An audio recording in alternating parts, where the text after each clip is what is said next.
Hi అండి అందరికీ welcome back to my YouTube channel. నేనైతే ఇవాళ నిప్పు రవ్వల మీద అయితే వంకాయ పచ్చి పులుసు చేసుకుంటున్నాను. అది ఎలా కుక్ చేసుకుంటానో కూడా చూపిస్తాను చూడండి. వీటికి వంకాయ పచ్చి పులుసుకు కావాల్సిన ఇంగ్రీడియంట్స్ అన్నీ చూపిస్తాను చూడండి అండి. ఎన్ని ఇక్కడే ఉన్నాయి కూడా మనకి. ఇప్పుడైతే నిప్పు రవ్వల మీద అయితే కుకింగ్ చేసుకుంటున్నాను చూడండి.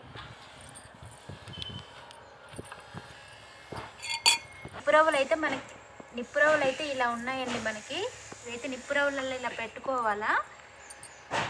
ఒక 2 నిమిషాలలో కుక్ అయిపోతుంది ఇదంతా కూడా. నేనైతే ఒక 5 వంకాయలు అయితే తీసుకున్నాను.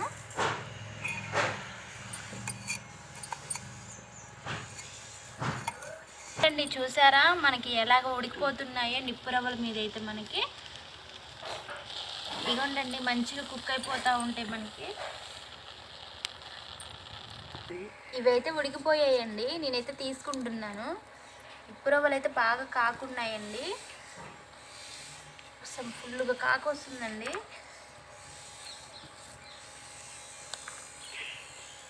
చూసారండి ఎలా అయిపోయాయి మనకి వంకాయలు.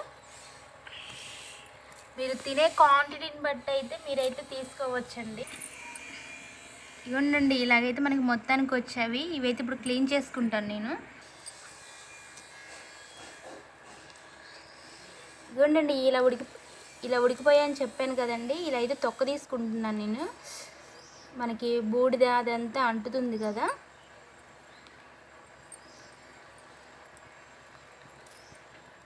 చాలా మెత్తగా ఉడికిపోయాయి కదండి మనకి.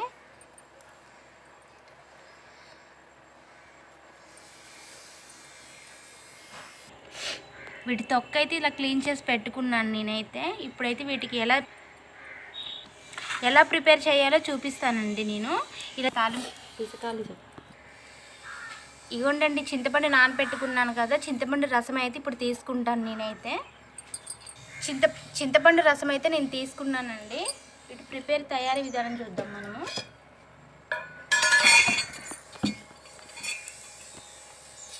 మనకు చారు కదండి, కొంచెం అంతా ఆయిల్ పడుతుంది. నేనైతే నిప్పు రవ్వల కాకకైతే తాలింపు పెట్టుకుంటున్నాను.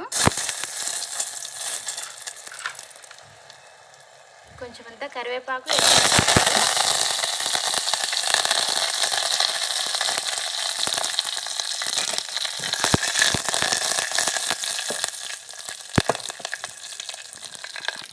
కొంచెం అంతా పసుపు వేసుకుంటున్నాను.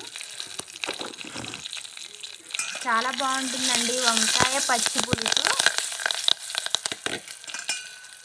మీరు కూడా ఒకసారి ట్రై చేయండి. నేను ముందే పెట్టుకున్నాను కదండి చింతపండు పులుసు. అదైతే దీంట్లో పోసుకుంటున్నాను.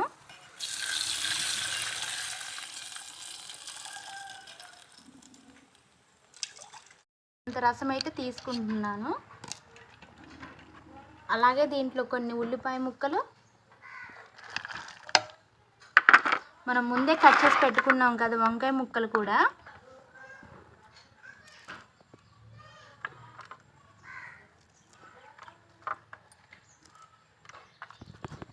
చూడండి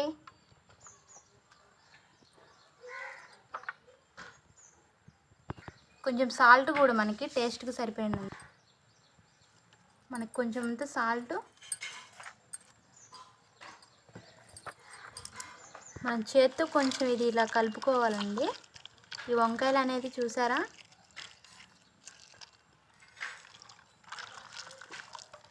వంకాయలు, ఎండుమిరపకాయలు, కరివేపాకు,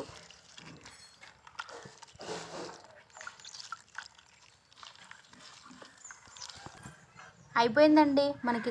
నిప్పు రవ్వల మీద చేసిన వంకాయ పచ్చి పులుసు అయితే మొత్తానికి రెడీ అయిపోయిందండి. ఇది వేడి అన్నంలో వేసుకొని తింటే బాగుంటుంది. కూరగాయలు ఏమీ లేనప్పుడు ఒక 2-3 వంకాయలు ఉన్నా చాలండి. చాలా టేస్టీగా ఉంటుంది. పిల్లలు కూడా చాలా ఇష్టపడి తింటారు దీన్ని. మా వీడియో కనుక మీకు నచ్చినట్టయితే లైక్ చేయండి, షేర్ చేయండి, కామెంట్ చేయండి, సబ్స్క్రైబ్ చేసుకోండి. మర్చిపోకుండా బెల్ ఐకాన్ కొట్టండి.